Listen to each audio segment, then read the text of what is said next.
बीड जिल्ह्यात 6 ठिकाणी नगरपालिकेच्या निवडणुकीची रणधुमाळी सध्याला आपल्याला पाहायला मिळत आहे।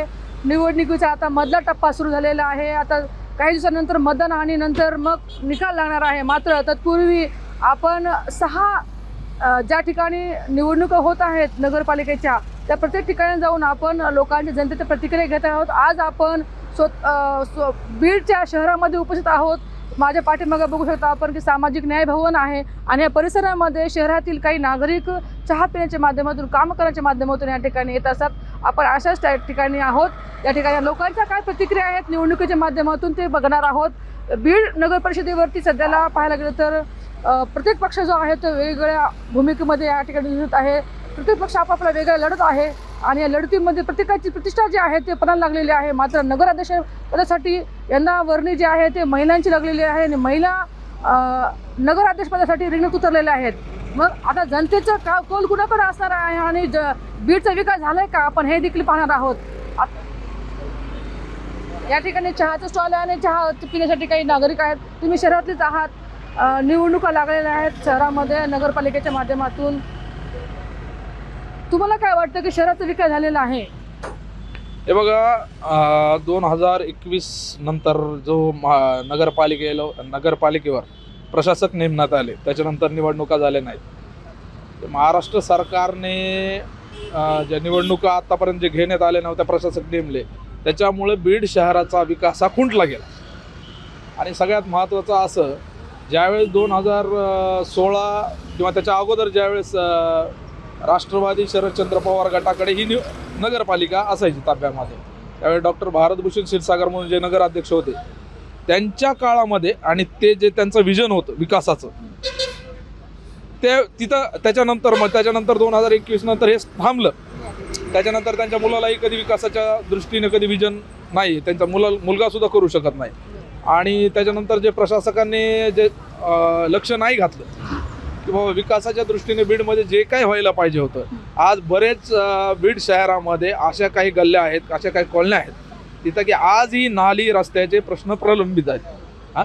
तिथं लोकांना आजही सांडपाणी टाकण्यासाठी की कुठं काय करावं हे समजत नाही की बाबा। आणि त्यामुळं काय झालंय की या नगरपालिकेमध्ये जे प्रशासक नेमला गेला आणि त्या प्रशासकामुळे आज शेजाऱ्याची भांडणं व्हायची वेळ आली। एवढ्या वर्षामध्ये जे 4-5 वर्ष ज्या निवडणुका लांबल्या आणि बीडच्या ज्या विकास जो व्हायचा होता त्या विकासाला कुठंतरी खीळ बसली। आज जर बघायला गेलं तर आज प्रत्येक पक्ष आपापल्या पद्धतीने प्रचार करतोय की आम्ही बीडचा विकास करू, हे करू। विषय असा आहे की तुम्ही आणि जिथं ज्या मागण्या आहेत लोकांच्या त्या आहेत। मला वाटतं की जो कोणी नगरपालिकेला जे कोणी येतील नगरपालिका ज्यांच्या कोणी ताब्यात जाईल त्यांनीही विकासाच्या दृष्टीनेच इथून पुढे कामं केली पाहिजेत। आजपर्यंत तरी खूप लोकांना खूप फेस करावं लागले। बीड शहरातील लोकांना खूप फेस करण्याची वेळ आलेली आहे। प्रत्येक गल्लीमध्ये प्रत्येक रोड, बरेच रस्ते असे आहेत की आज सिमेंट रोड झालेले आहेत हायवेचे, पण जे रस्ता शहरामधील जे रस्ते आहेत त्या रस्त्यांची खूप दयनीय अवस्था आहे। त्यातही खूप प्रचंड प्रमाणात भ्रष्टाचार झालेले आहेत। आणि नगरपालिकेच्या माध्यमातून जे आतापर्यंत जे गुत्तेदार पोचत आले त्या गुत्तेदारांनी खूप मोठ्या प्रमाणात भ्रष्टाचार केलेला आहे। आणि त्या भ्रष्टाचारामुळं आज असं परिस्थिती झाली की त्याचा म्हणजे परिणाम सामान्य जनतेला सहन करावं लागतं।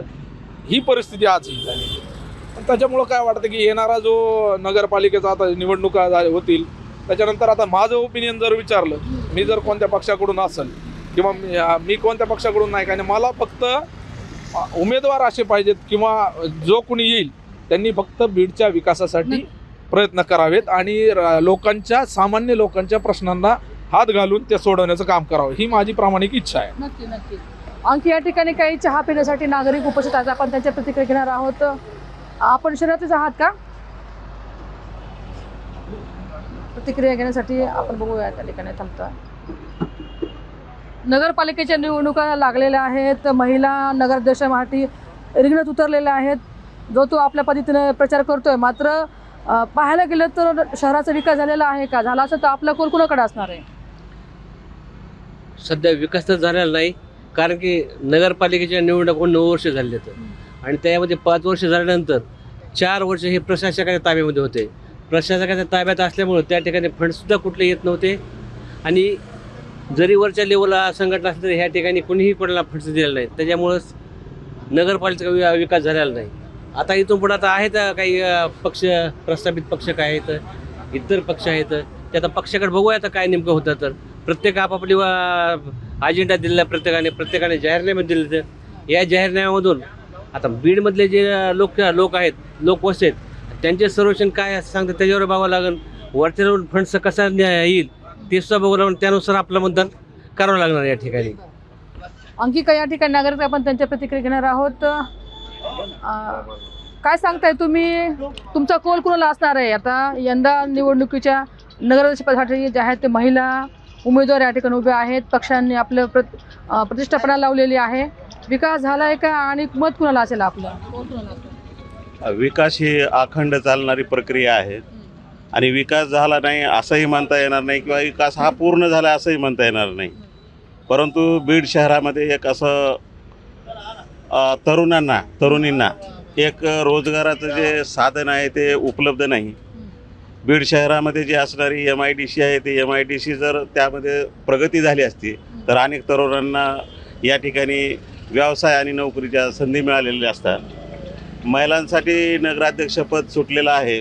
यामध्ये महत्त्वाची गोष्ट अशी आहे की शहराचा विकास करायचा असेल तर उमेदवार हा अतिशय क्वालिफाईड असावा आणि दुसरी बाजू उमेदवार हा अनुभवी असला पाहिजे.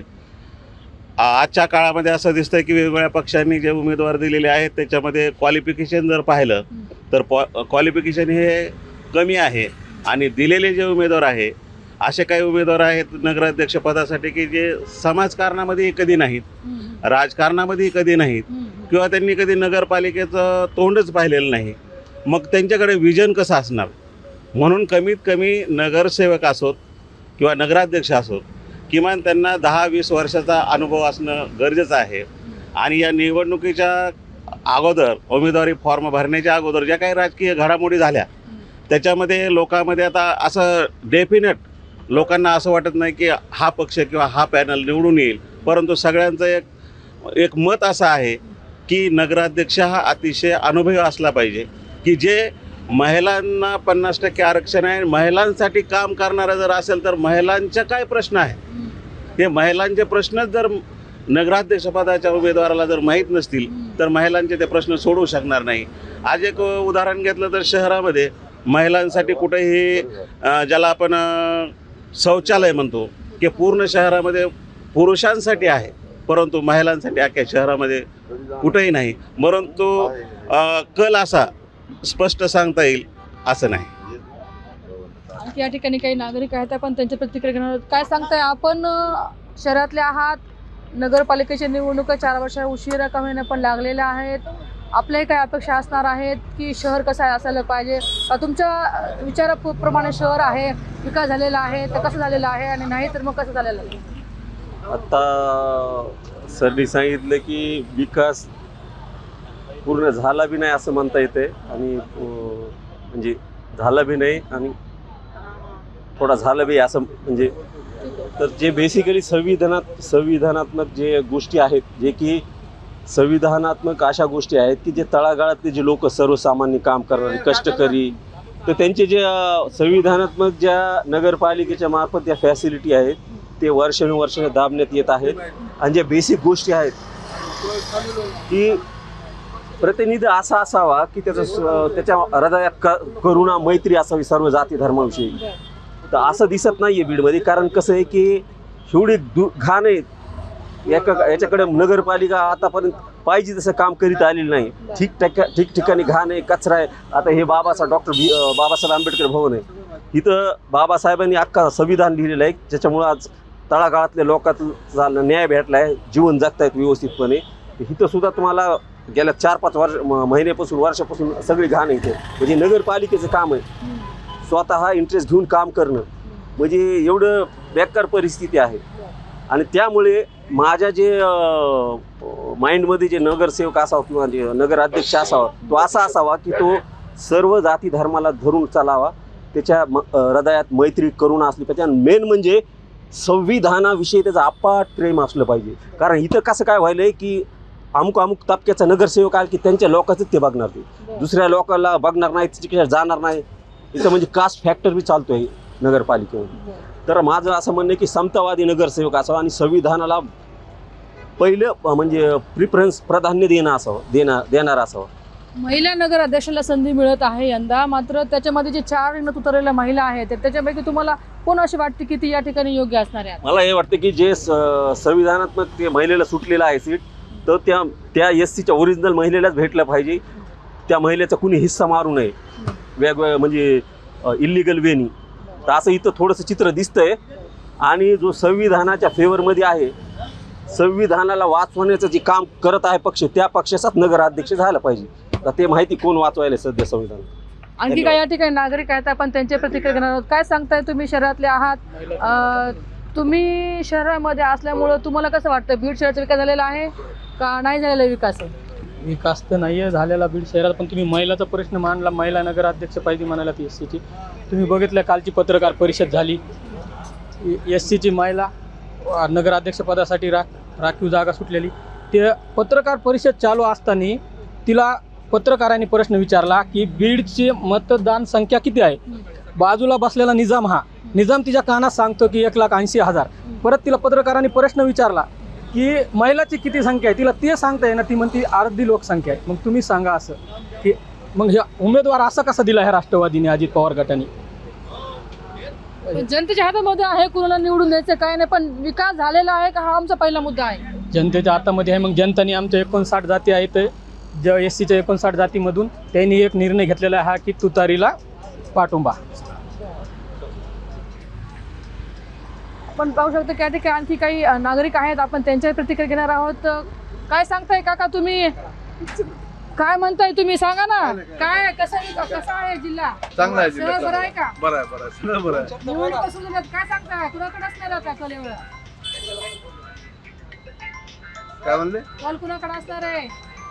कल तर आता सध्या ओरिजिनल EC महिलाकडेच कल आहे. सध्या जे आहे ते ओरिजिनल EC महिला आहे. विकास झाला शहराचा? विकास तर झालाच नाही शहरचा. काय विकास आहे शहरचा? शहरमध्ये जाऊन बघा तुम्ही, किती गुडघ्यावाले घाण आहे, गुडघ्यावाला कचरा आहे. पूर्ण रस्त्याने नाल्या भरल्यानंतर पाणी जर नळाला सुटतं, तर नाल्या भरतात. नाल्या भरल्यानंतर रोडवर सगळा कचरा असतो, चालता येत नाही. काय विकास झाला बीडमध्ये? काहीच विकास नाही झालेला. नगरपालिकेच्या निवडणुका आता रंगताना दिसून येत आहेत. नगर परिषदेवरती नगराध्यक्ष म्हणून महिलांची या ठिकाणी वर्णी लागलेली आहे. मात्र आता आपण जेव्हा जनतेमध्ये आला, जनतेच्या प्रतिक्रिया घ्यायचा प्रयत्न केला, तेव्हा संमिश्र अशा पद्धतीने या ठिकाणी प्रतिक्रिया आलेल्या आहेत. मात्र जेव्हा विकासाचा प्रश्न येतो, तेव्हा विकासाच्या नावाने अनेक या ठिकाणी प्रश्न उद्भवलेले आहेत आणि कुठेतरी जनतेमध्ये नाराजी असल्याचे देखील या ठिकाणी दिसून येत आहे.